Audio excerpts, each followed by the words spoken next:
I am Thomas Michel. I live in Ankara, Turkey, and you know, the cosmologists tell us that everything started with the Big Bang, and many of them say where we're heading is towards the Big Crunch. For me, the Big Crunch is the challenge of crunching my 24-page paper into a 15-minute presentation this morning. What I want to concentrate on is the theological dimension of Fethullah Gulen's thought that underlies his role as a spiritual director and teacher of internalized Islamic virtue. I'll attempt to look at the specific understanding of Islamic faith that Gulen communicates to the young scholars and teachers, the businessmen, the householders who make up the community formed by his vision. It's this theological perspective that expresses Gulen's role as spiritual master whose counsel has guided individual Muslims and formed a workable and coherent community among his disciples. The first part of my paper I'm going to skip over very briefly. It has basically 2 points. The first is Gulen's use of the Quran and the Hadith. Like all Islamic scholars, his role is that of explaining what is to be found in the Quran and Hadith. I think this is mainly important as an answer to those who say that Gulen is somehow an innovator or coming up with something new or different, or that he's starting a cult.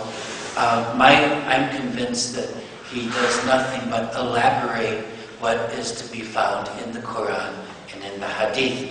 My second point is Gulen's relationship to the Sufi movement. Quite a bit has been written about this, so I don't think I need to go into it once again this morning, basically except to say that Gulen does distinguish himself from the Sufis. He's not a member of any tariqah. He does not have a pir. But he does have many concerns in common with the Sufis, and he will quote very often from the Sufi tradition. Particularly in his writings and in his speeches, the most quoted person, the person that he refers to most often, is Mevlana Jalaluddin Rumi. And we'll see that many of his concerns are the same as the concerns of the Sufis. The idea of interiorizing Islamic values, Islamic practices, finding the interior meaning. And so for him, Islamic faith is virtue-oriented, like as it is with the Sufis. The strong emphasis on love. Some scholars, I particularly like the analysis of Rifat Atay, who's in the audience today, who sees Gulen as reviving the Ahl Sufa movement, the kind of pre-Sufi movement of the first generations of Muslims in Mecca. I think that is a really important insight. Well, moving to the second part of my talk, one of the things that, one of the shared concerns between Gulen and the Sufi movement is this idea of how Muslims can interiorize Islamic values so that they shape and form their lives. And Gulen pulls out what I see to be 2 pillars of the spirituality or the theological dimension of the community that we, for convenience, call the Gulen community. These are the twin ideas of ikhlas, which we may translate as purity of intention, and ibadah, which is often translated as worship. Now, ikhlas, both of these ideas have a long history in the Islamic tradition. You remember that one of the chapters of the Quran is called the Surah Al-Ikhlas. And the aspect that Gulen emphasizes most often, and here we go back to the sermons, as Pim was talking about in the first talk, is this idea that everything that a person does how? In order to serve, to carry out the pleasure of God, does for to give pleasure to God. This is the idea really of ikhlas.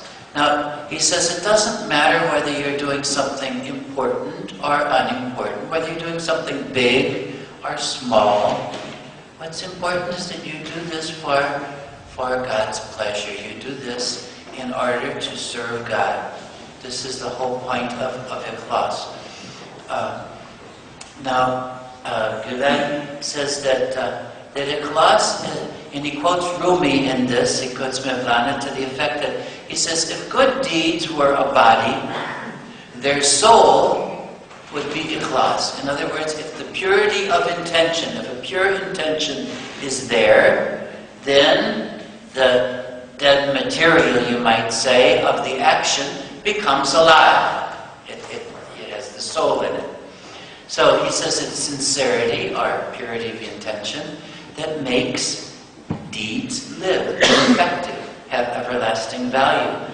And so with sincerity to animate deeds spiritually, without that, all human endeavors would remain lifeless, ephemeral, ultimately worthless, he says. But those who fly to God, he says, with purity of intention, with pure intentions, and with faithfulness, will fly with God's pleasure and will reach their goal. Now, he goes on to say that, he quotes Bayezid, Abu Yazid al-Bastami, to say that it's through sincerity, not through human deeds, that a person goes to God. It's on the basis of a person's sincerity that God judges acts, not on the magnitude or the notoriety of the deed. The size and quality of deeds is unimportant. So it's this intentionality, the conviction that a person's intention determines the value of a deed, is in keeping, of course, with the Islamic tradition. Well, now what's the importance of this?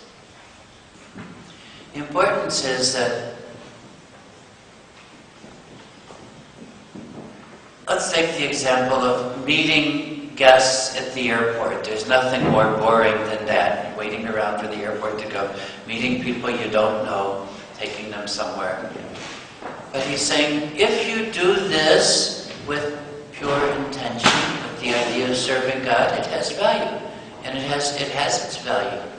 The same thing whether you're distributing meat to the poor at Eid al-Adha, if you're working on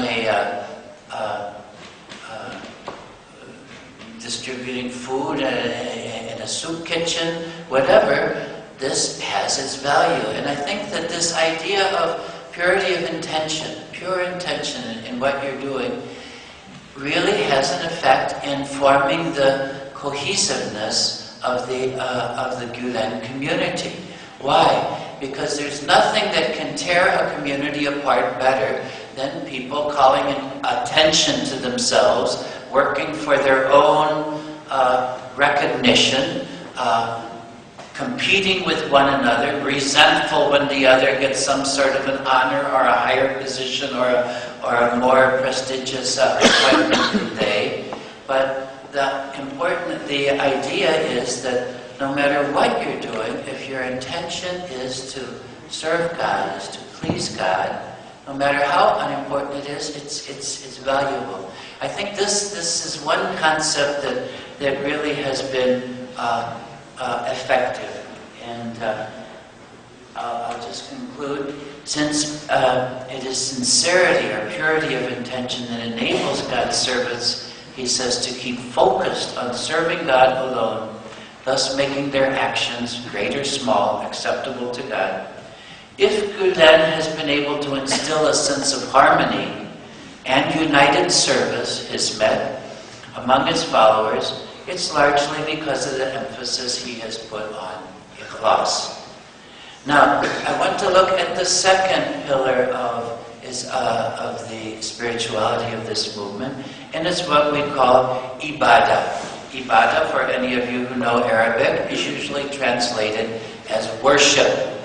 And it usually refers to the ritual acts that Muslims perform, the daily prayers, the fast during Ramadan, the zakat, the poor tax, or the pilgrimage to Mecca. But Gulen expands upon this traditional view of ibadah, and he defines it very broadly. Here's what he says. He says, ibadah is fulfilling God's commands in one's daily life, and fulfilling the obligations of being God's servant. It's interesting, and then that's the end of the quotation, it's interesting to note that there's no specific reference here to ritual performance in this definition. In Gulen's view, ritual obligations are included in the concept of ibadah, but the notion goes far beyond ritual performance to include everything that one does to live and act according to God's will. When a member of the Jamaat teaches physics in Kyrgyzstan, he is performing ibadah. He's worshiping God. When a businessman in Izmir donates funds so that schools, dialogue centers, well-digging projects, and publishing houses can be founded and maintained, he's doing ibadah. His donations are a form of divine worship. Now, worship in this broad sense is the primary task of man and woman as God's Khalifa, or vice-regent on earth.